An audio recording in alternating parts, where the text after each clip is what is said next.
I like sewing before, and a sewing machine is real similar to what the scroll saw is. Instead of a needle with thread in it, it's a real small blade. Sometimes I don't know where these things come out on my head.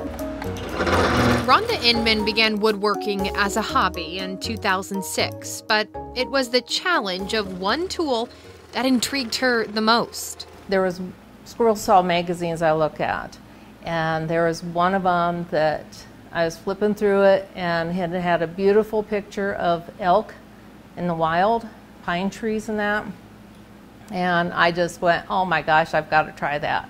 It's just something that was very, very detailed, very tiny cuts. Dozens of hours are spent making sure each stroke of the saw is exact. When you first start on it, it doesn't look like anything. But when you put some detailed cuts into it, it really brings it alive. But if it isn't, mistakes happen.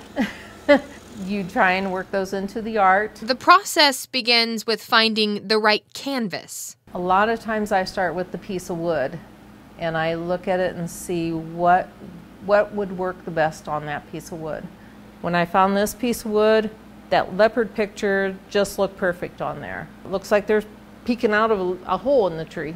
The wood burning brings out more details, like eyes or hooves. Like on the moose, it brought out the antlers, and I did the eyes, the mouth, some of the muscle tone of the moose. When she can, she works to keep wood from being wasted. So when I get done cutting it out, you get an ornament out of the middle, and then you have a two-sided box to put the ornament back in when you're done. Though when it comes to perfecting the craft, despite mastering the saw, she'll always be focused with each creative cut. It will never get to a point where it is so easy that I can do it in my sleep.